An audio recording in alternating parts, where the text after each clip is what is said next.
Agnus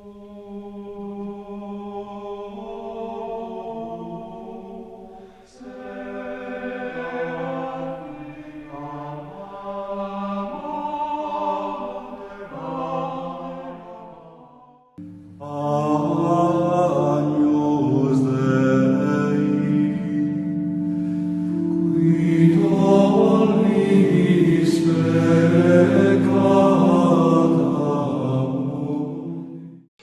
Pelo sinal da Santa Cruz, livrai-nos Deus, nosso Senhor, dos nossos inimigos, em nome do Pai, do Filho e do Espírito Santo. Amém. Vinde, Espírito Santo, enchei os corações dos vossos fiéis e acendei-lhes o fogo do vosso amor. Enviai vosso Espírito, tudo será criado, e renovareis a face da terra. Oremos a Deus que instruísse os corações dos vossos fiéis com a luz do Espírito Santo, fazer que apreciemos retamente todas as coisas segundo o mesmo Espírito e gozemos sempre sua consolação por Cristo nosso Senhor. Amém. Espírito Santo, ensinar o que devo pensar, o que devo dizer, o que devo calar, o que devo escrever, o que devo fazer, como devo agir para obter o meu bem e o bem de todos, o cumprimento da minha missão e a recompensa eterna. Amém. Invocando a Nossa Senhora, Ave Maria, cheia de graça, o Senhor é convosco, bendita sois vós entre as mulheres, e bendito é o fruto do vosso ventre, Jesus. Santa Maria, Mãe de Deus, rogai por nós, pecadores, agora e na hora da nossa morte. Amém. Sede da sabedoria, rogai por nós. Hoje nós vamos falar sobre o dom do entendimento. Estamos chegando no finalzinho já, né? Que o próximo dom já é o dom da sabedoria. Tem esses dois dons finais aqui, tem dois nomes. Ou é dom do entendimento, ou dom da inteligência. E a sabedoria, ou é sabedoria, ou é sapiência, o dom da sapiência. E esses dons, nós vemos onde ciência, entendimento e sabedoria, são os dons intelectuais, são mais para a nossa inteligência. E o nome está dizendo aqui, dom do entendimento, né? Vamos, então, começar pela definição.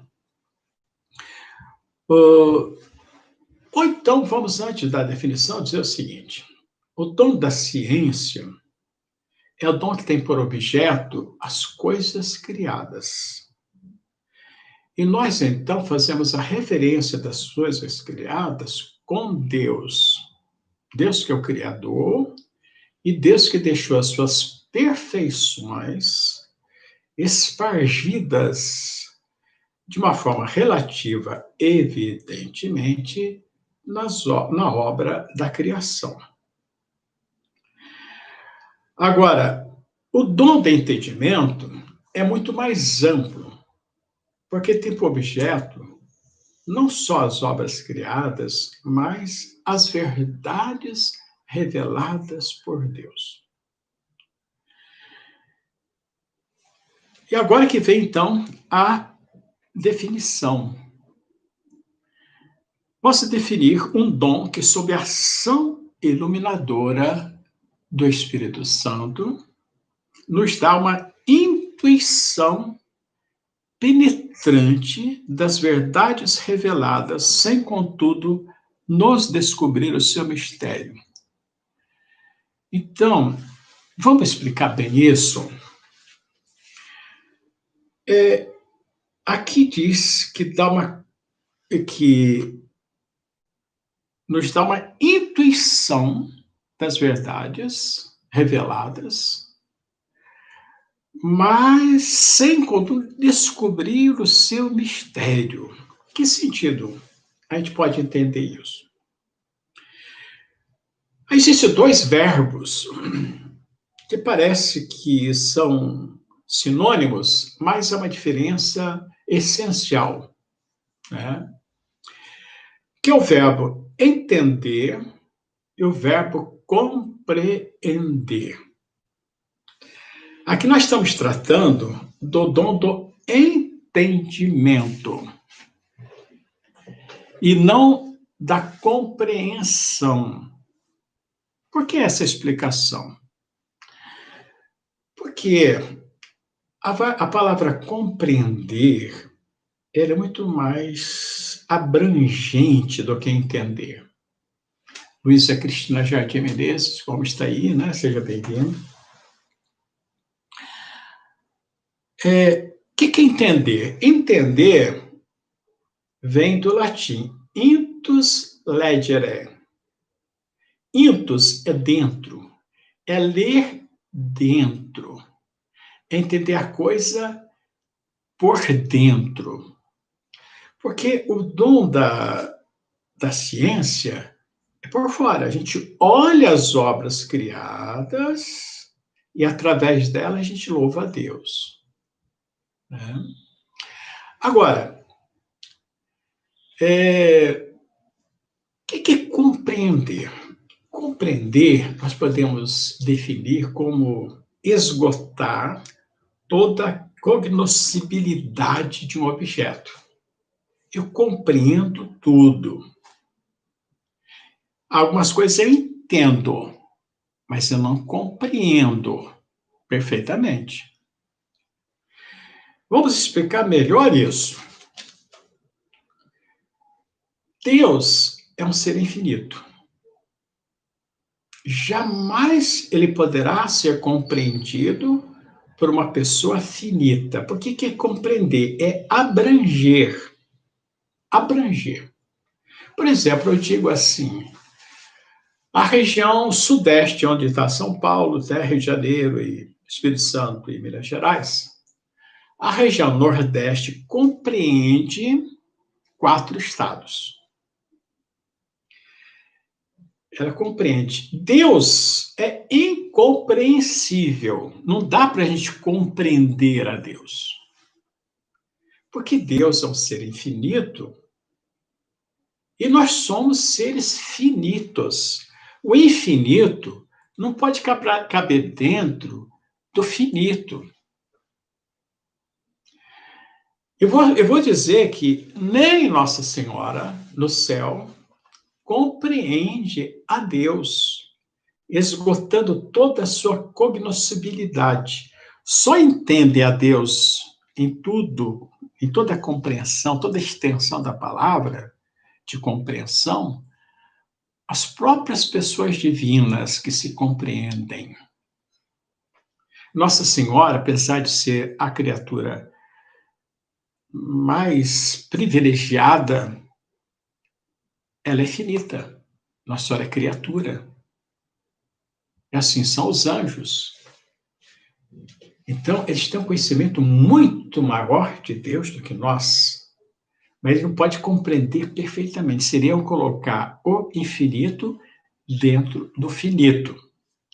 E todo mundo conhece a história, mas é bom a gente lembrar, justamente encaixa direitinho aqui, de Santo Agostinho. Santo Agostinho estava na praia e viu um menino que fez um buraquinho na areia e com uma conchinha ele pegava a água do mar e colocava naquele buraco. O santo que estava querendo entender o mistério da Santíssima Trindade, quase rachando a cuca dele, de tanto pensar nesse grande mistério, chegou perto do menino e perguntou: o que é que você está fazendo? Eu vou colocar oceano, mar, dentro desse buraco. Aí o santo falou: mas como é que pode? Esse oceano imenso não vai caber dentro desse buraco, tá mais você pegando com uma conchinha.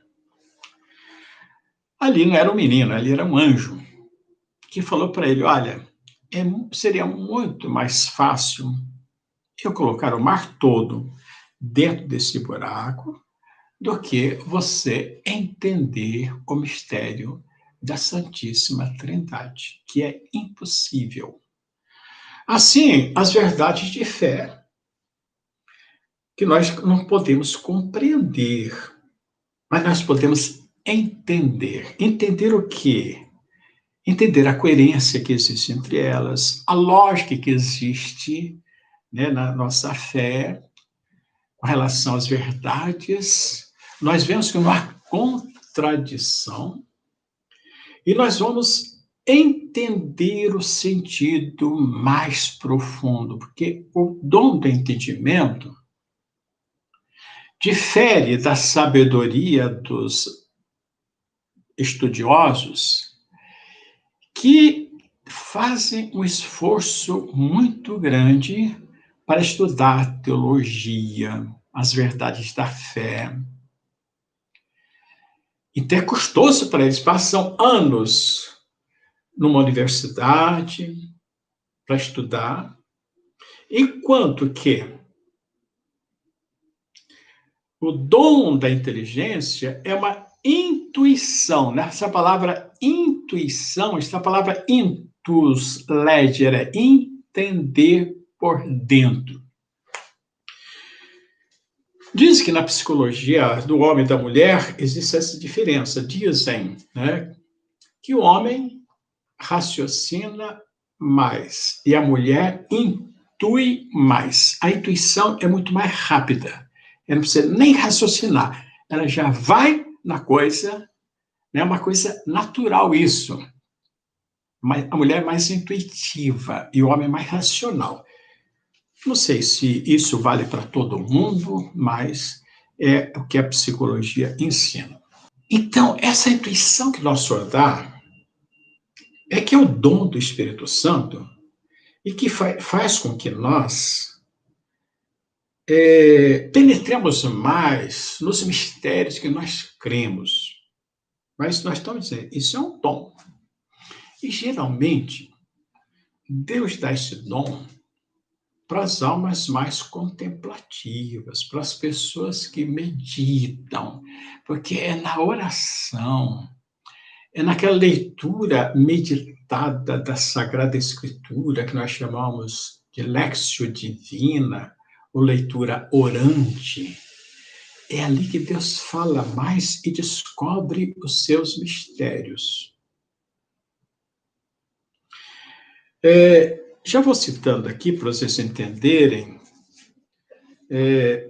capítulo 11, versículo 25, de São Mateus, nós temos exatamente quase que a descrição do dom do entendimento. E para quem que Deus dá o dom do entendimento?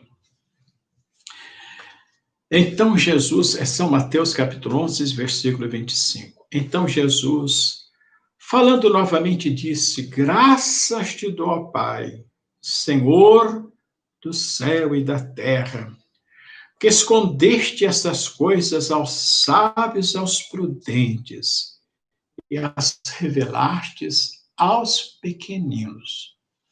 Quando ele fala sábios e prudentes do mundo, porque aos sábios e prudentes do plano espiritual, como os grandes santos, Santo Agostinho, São Tomás de Aquino, Santo Anselmo, e tantos e tantos e tantos outros, e santas também, como as doutoras da igreja, nosso concede o dom do entendimento. Mas a sabedoria dos homens nem sempre acompanham, né, vamos dizer, a profundidade do dom do entendimento. Diz que uma vez um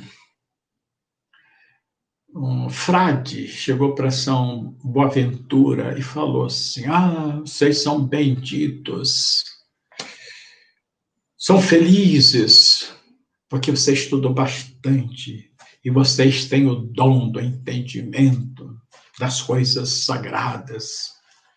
São Boaventura disse para esse irmão: olha, o fato de estudar não significa que a gente tenha o dom do entendimento. É um dom que o Espírito Santo pode dar a uma velhinha analfabeta. É os pequeninos aqui, como diz nosso Senhor.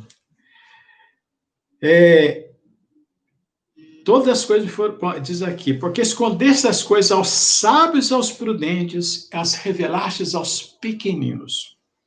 Por isso que é bom a gente se exercitar na virtude da humildade. Que aí nosso Senhor se revela aos humildes. A pessoa orgulhosa coloca uma barreira, um obstáculo para a ação do Espírito Santo na alma. O orgulho é a coisa mais perniciosa que existe. Nós nos achamos os tais. Nós nos achamos melhores que os outros. Isto aí, o Espírito Santo quer a pessoa que se conheça a si mesma e conheça as suas próprias misérias. Aí, e quanto menor ela se colocar, como Jesus disse, tornai-vos como crianças para entrar no reino dos céus. Bom, paz e bem aí, viver comum. Então, nós vamos ver como realmente o Espírito Santo age nas almas das pessoas simples, humildes. Você pega a Santa Teresinha do Menino Jesus, que entrou para o convento aos 15 anos de idade, certa vez não fez nenhuma universidade, nenhuma faculdade, não estudou filosofia, né, e nem outras ciências a mais do que aquilo que era fundamental, até os 15 anos. E, no entanto, ela descobriu, na leitura orante da Sagrada Escritura do Evangelho, a pequena via. O que é? É uma iluminação do Espírito Santo que faz com que a gente penetre o sentido mais profundo daquele texto que a gente está lendo. E é bom a gente lembrar que o estudo da Sagrada Escritura deve ser um estudo nosso, uma leitura orante, que às vezes a pessoa pergunta assim, padre, eu devo ler a Bíblia? Aí eu falo assim, deve ler a Bíblia, sim. Não, mas olha, interpretação do livro-exame, a falta de interpretação, nós estamos falando para os católicos, que sabem que, como católico, tem que se adequar àquilo que a igreja ensina, né? Como se dissesse, é perigoso ler a Bíblia, você vai virar protestante. Não. Antes de protestantismo, a igreja tinha a Bíblia Sagrada e os mistérios eucarísticos sempre foram lidos nas missas, nas celebrações, leituras da Sagrada Escritura. E São Jerônimo, que é o doutor da Sagrada Escritura, ele recomendava às suas discípulas, o dirigente espiritual, Santa Paula, que rezasse até o sono chegar, que as páginas da Bíblia recebesse a sua cabeça cansada. Então, nós temos que ler, nós temos que meditar. É ali, muitas vezes, como aconteceu com Teresinha e tantos santos, que o Espírito Santo vai dar uma iluminação, uma intuição daquelas verdades tão ocultas debaixo daquelas palavras. Então, quanto mais a gente lê e a gente vai rezando e meditando, mais a gente vai entendendo os sentidos. E parece que quanto mais você lê, mais você entende coisas que antes você não entendia. E parece que abre um facho de luz. Ai, meu Deus, que ensinamento bonito este, né? É mais ou menos também, só para eu... que nós falamos ontem sobre... A pessoa diz, porque a Bíblia, não sei o quê, né? A interpretação. Lê a Bíblia. A Bíblia é o livro da Igreja Católica, né? No Antigo Testamento do povo judeu, que depois passou a herança da Igreja Católica, depois o Novo Testamento é da Igreja Católica, né? Bom, é igual falando ontem. O nosso autor aqui, que eu sigo, o Tanqueray, ele cita São Francisco de Assis justamente como exemplo típico do dom da ciência. Então, a gente lendo, ele cita aqui o Cântico do Sol. Aí ele chama, então, né, bendito sejais, Senhor, pela nossa irmã terra, pela irmã terra, nossa mãe terra. Não, porque isso aí está sendo. Se o pessoal está usando errado, manipulando, fazendo qualquer outra coisa, isso não importa. São Francisco de Assis é católico. Vamos entender no sentido que ele escreveu. Ele está louvado seja Deus pela terra. É o dom da ciência. Não é que ele está querendo que dissesse colocar uma espécie de um panteísmo aí, uma coisa naturalista. Não. Então, eu já tenho medo de ler o Cântico do Sol, porque tem essas interpretações desses ecologistas aí mais radicais nesse sentido. Gente, vamos ver as coisas no sentido mais comum, mais correto. Não vou ficar saindo da periferia, pela periferia, pegando outros caminhos, né? Então, lendo a Sagrada Escritura, meditando a Sagrada Escritura, Nosso Senhor vai dando, através do Espírito Santo, o entendimento, se a pessoa lê com espírito de humildade, e não espírito de orgulho. Eu já li a Bíblia 700 vezes. Será que você leu? Será que você entendeu? Né? Então, eu já digo para a Luzia Cristina, a gente deve sempre ler, começar pelos evangelhos, viu? Depois você pode também lendo os livros do Antigo Testamento, que deve conhecer o Antigo Testamento. E lá você vai encontrar muitas coisas que você não vai entender muito, por isso que é bom sempre de uma orientação, mas vamos pegar as palavras que Jesus disse, porque o Antigo Testamento é figura do Novo. Nós já vivemos na figura. Mas a igreja usa os textos do Antigo Testamento, os borbotões, os salmos, por exemplo. Meu Deus, a reza do breviário é salmo puro. Né? Uma parte é salmo, que é do Antigo Testamento. Depois vem Epístola de São Paulo, são ensinamentos, são livros didáticos, ensinamentos para a nossa vida comum de cada dia. São conselhos. Às vezes são repreensões, né? Enfim. Então, o dom do entendimento, que existe nas pessoas mais simples, como disse aquele São Boaventura, para aquele...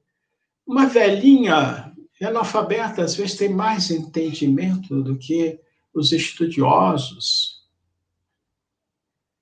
do que nós teólogos. Esse frade saiu gritando pela rua, as velhinhas têm mais dom do entendimento do que os estudiosos, né?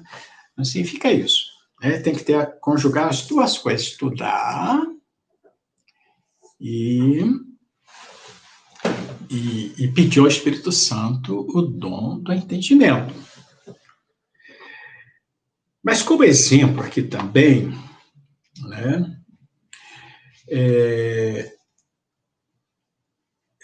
eu aconselharia também nessa questão do dom da ciência, o Cântico dos Três Jovens está em Daniel, capítulo 3. Obras do Senhor, bendizer o Senhor. Anjos do Senhor, bendizer o Senhor. Céus, águas, exército. Só falando os nomes aqui.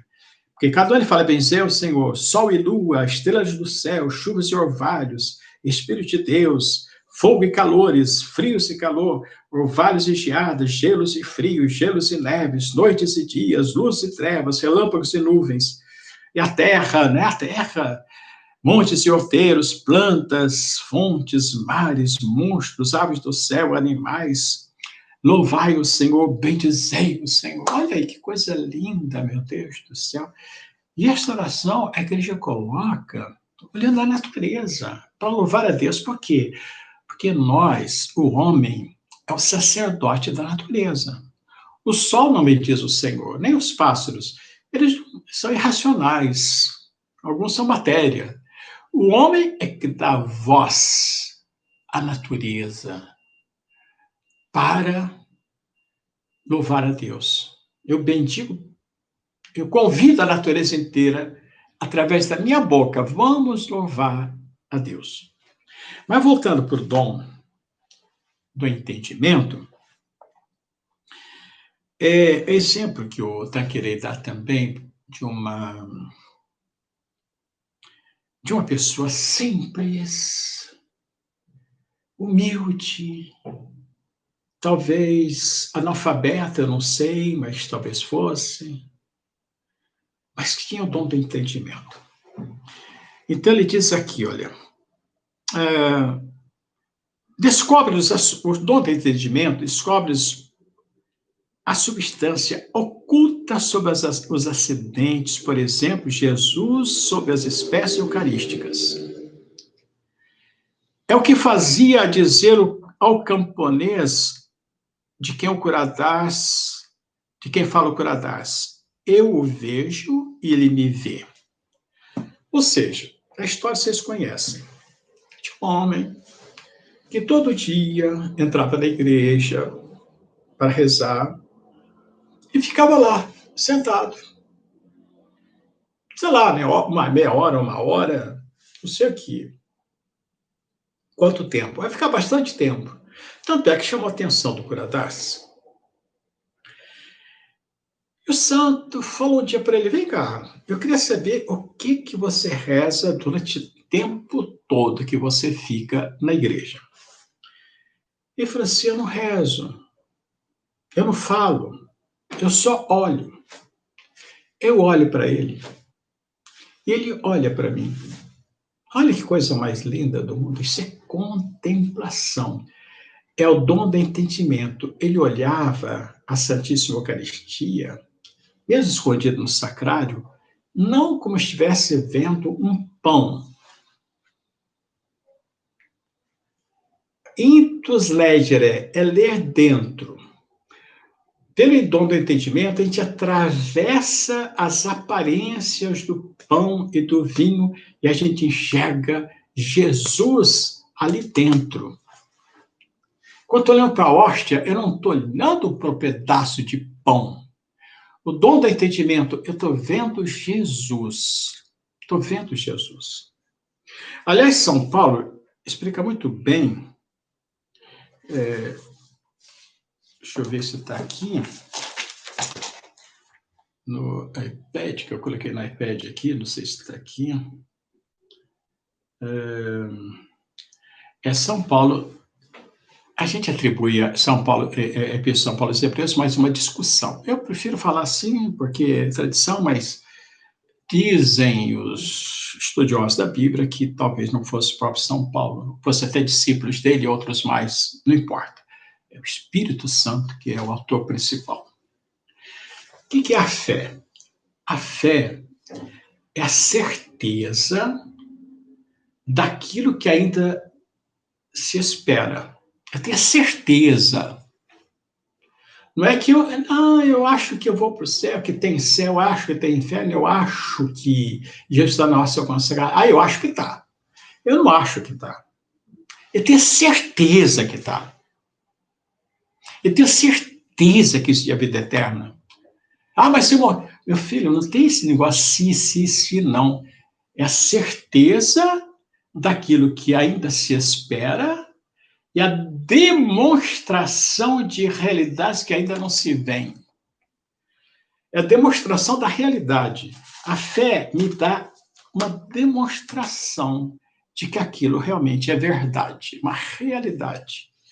Se eu examinar no laboratório uma hóstia, vai ser bom, porque ali estão os acidentes. A cor do pão, o gosto do pão, a forma do pão, e, enfim, cheiro do pão, sabor de pão. Só que a substância a gente não vê. Mas com os olhos da fé, pelo dom do entendimento, eu vejo. Eu não preciso ver com esses olhos aqui, que um dia a terra de comer. Eu vejo com os olhos da alma. Pela ação do Espírito Santo, ele que move o meu coração, Ele que abre melhor a minha inteligência primeiro, porque é um dom intelectual. Porque a gente pensa que a fé diminui um pouco, que a razão, os racionalistas se acham os mais inteligentes, e parece que a fé é coisa de pessoas de segunda categoria ou terceira categoria. Quem age pela razão, primeiro se engana porque a razão engana. Depois, a compreensão das coisas é muito mais restrita, fica só nesse âmbito aqui. A minha vista alcança aquele horizonte ali, não vê mais do que aquilo. A fé me transporta para um mundo superior. É muito mais ampla, muito mais abrangente. Eu não acredito só na matéria. Eu acredito naquilo que é espiritual. Eu acredito nos anjos, nunca vi anjo. Se alguém perguntar, pá, você viu algum anjo? Nunca vi anjo. Uma vez, no dia dos Santos Anjos, que é dia 2 de outubro, né? Eu estava numa sacristia. Chegou o padre, acabou de celebrar a missa, e falou assim para mim: acabei de celebrar a missa para os anjos e preguei sobre os anjos. Mas você quer que eu fale uma verdade para você? Eu não acredito em anjo, não. Triste, né? Isso um padre me falou na sacristia, depois que ele terminou a missa. Eu não vou dizer onde que é, nem que padre que é, que Deus o tenha, né? Porque a gente não vê. Eu tenho anjo da guarda, eu não vejo. Mas eu tenho que ver e sentir meu anjo da guarda, porque é interessante, os dons do Espírito Santo, os dons provavelmente intelectuais, eles dão uma experiência da nossa fé. O que é uma experiência? A gente experimenta, de tal forma que não fica com dúvida nenhuma. Nessas verdades, eu creio que tem um anjo da guarda do meu lado. Não sei se você conhece a história, né, de São Carlos Borromeu. São Carlos Borromeu e vários santos tinham uma intimidade com esta guarda de conversar, de aparecer e ficar conversando assim, como eu estou conversando com vocês, só aqueles na minha frente. Santa Gema Galgani era outra, né? A vida de Santa Gema Galgani, o anjo da guarda, ela fazia tudo. O anjo da guarda era o correio dela. Escrevia uma carta, o anjo da guarda pegava, pum, entregava na mesma hora, lá no destinatário. E quando São Carlos Borromeu foi ordenado padre, ele entrou no quarto para conversar com o anjo da guarda. Qued, o anjo da guarda, sumiu. Ele falou assim: será que eu fiz uma coisa errada me ordenar padre? O anjo da guarda não quer conversar comigo? Aí ele falou assim: olha, agora eu estou atrás de você, porque agora você, como padre, é superior a mim, então eu não posso encarar você de frente. É como dizia também São Francisco, né? Se eu encontrasse com um anjo e com um padre, primeiro eu cumprimentaria o padre, depois o anjo. Então, eu sei que atrás de mim tem um anjo. E na frente de vocês tem um anjo. É o anjo da guarda, que a Bíblia nos ensina. A gente tem pela fé, do entendimento, que a gente tem uma experiência da presença e como a gente sente muitas vezes. Não foi a sorte, não. Já aconteceu tanta coisa na minha vida que se eu não tivesse o anjo da guarda tão forte como eu tenho, eu tinha morrido. Tinha morrido. Eu quando era padre novo, a gente acha que a gente sabe tudo, né? E eu era muito imprudente ao volante. Eu corria muito. Olha, se não fosse o anjo da guarda, eu tinha ido pro Beleléu, sem chapéu. Várias vezes eu dormi no volante, e chegou vezes que eu perdi completamente o comando do carro. Uma vez saí da estrada, entrei no canavial, dormindo. descer uma rampa, se for pé de campo, São Fidélis e Campos, outras vezes, né? Bom, hoje, por exemplo, eu não viajo para longe mais de carro. Eu vou de ônibus, vou dormindo, ou então eu vou de avião, dependendo. Você vai lendo, rezando, vai contemplando a natureza, aquela preocupação, mas você não por necessidade. Mas eu vou dizer para vocês, às vezes que eu já passei por certas situações, se não fosse meu anjo da guarda forte como ele é, eu não estava aqui para contar essa história para vocês. Eu estava aqui para contar isso para vocês. Não foi uma, nem duas, nem três vezes, foram várias vezes. Isso é um dos exemplos. Né? Uma vez estava andando lá no seminário ainda, olhando para as árvores, eu ia dar um passo, eu ia pisar em cima de uma cobra coral. O que fez eu olhar para baixo ali naquela hora? Uma vez estava andando, criança ainda, uma muralha de uma cidade que eu morava, né? E aí tinha o cinema embaixo, tinha um muro alto, acho que não existe esse muro mais alto, né? Eu estava olhando, lendo o letreiro, o último passo que eu ia dar, eu ia cair lá embaixo, eu ia quebrar todinho. O que fez eu olhar, me chamou, puxei pela mão, pera lá.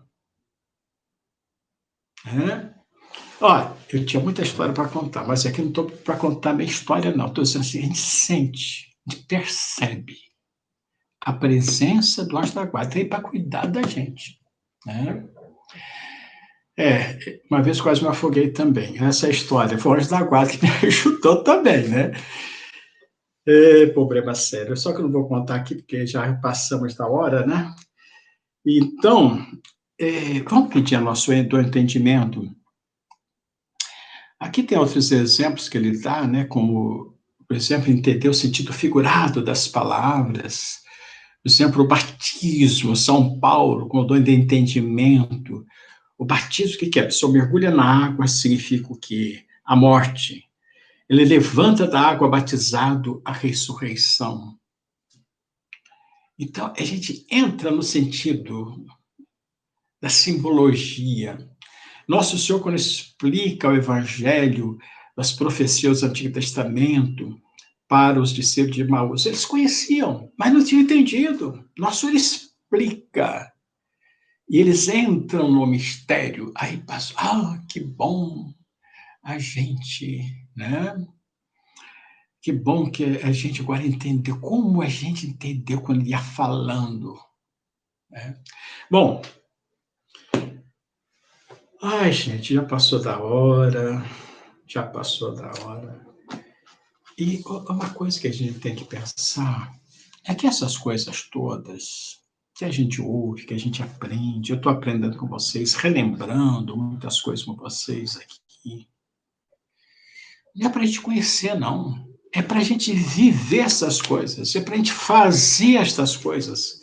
Nós tivemos agora Pentecostes, sábado, domingo. O que aconteceu na minha vida de especial? Eu estou estudando esses dons. Eu tenho eles dentro de mim. Eu tenho o dom do entendimento dentro de mim. Eu tenho o dom do conselho, o dom do temor de Deus, da piedade. O que falta, então, para eu reavivar, reanimar, fazer funcionar esses dons? Bom, vamos, então, encerrar rezando a oração. Hoje vou rezar a oração que o Papa coloca para a gente reze. Ó Maria, vós sempre resplandeceis sobre o nosso caminho como sinal de salvação e de esperança. Confiamo-nos a vós, saúde dos enfermos, que permanecestes junto da cruz, associado ao sofrimento de Jesus, mantendo firme a vossa fé. Vós, salvação do povo romano, sabeis do que precisamos e temos a certeza de que nulo providenciareis para que, como em Caná da Galileia, possa voltar a alegria e a festa depois dessa aprovação. Ajudai-nos, Mãe do Divino Amor, a conformar-nos com a vontade do Pai e a fazer aquilo que nos dissera Jesus, que assumiu sobre si as nossas enfermidades e carregou as nossas dores para nos levar, através da cruz, à alegria da ressurreição. Amém. A vossa proteção recorremos, Santa Mãe de Deus. Não desprezei as nossas súplicas na hora da prova, mas livrai de todos os perigos, ó Virgem gloriosa e bendita. Deixa eu fazer um desfechozinho sobre a expressão que São Francisco usa sobre a Mãe Terra. Quem que nos cria? Nossa mãe forma no seio dela, mas não é nossa mãe que nos cria. Ela serve de instrumento para a função do nosso corpo, mas quem que cria a alma é Deus. Na hora da nossa concepção, Deus cria uma alma. Quando Deus fez Adão, ele fez da terra. Então, não foi a terra que fez o homem, Deus fez da terra. Ele soprou, ele criou uma alma. Como aquela que me ajudou a formar meu corpo é minha mãe, por isso mesmo, aquela da qual foi formado e Deus inspirou a alma, eu posso chamar de mãe, nesse sentido que São Francisco disse, né? Louvado seja Deus pela nossa irmã, a Mãe Terra. Se alguém interpreta de forma errada, diferente, é outro problema, né? São Francisco de Assis, né? Gente, vamos dar a bênção final? Por imposição de minhas mãos sacerdotais, por intercessão da bem-aventurada sempre Virgem Maria, São José, São Pio de Pietrelcina e de todos os santos, abençoe-vos o Deus Todo-Poderoso, com todas as bênçãos terrestres e celestes, vos dê a saúde da alma e do corpo, vos livre de todos os perigos, de todos os males, perturbações e enfermidades, internas e externas, espirituais e corporais, em nome do Pai, do Filho e do Espírito Santo. Amém. Ave Maria, cheia de graça, o Senhor é convosco. Bendita sois vós entre as mulheres, e bendito é o fruto do vosso ventre, Jesus. Santa Maria, Mãe de Deus, rogai por nós, pecadores, agora e na hora da nossa morte. Amém. In nome del Padre, del Figliolo e dello Spirito Santo, e così sia. Sia lodato Gesù e Maria, e buonanotte a tutti.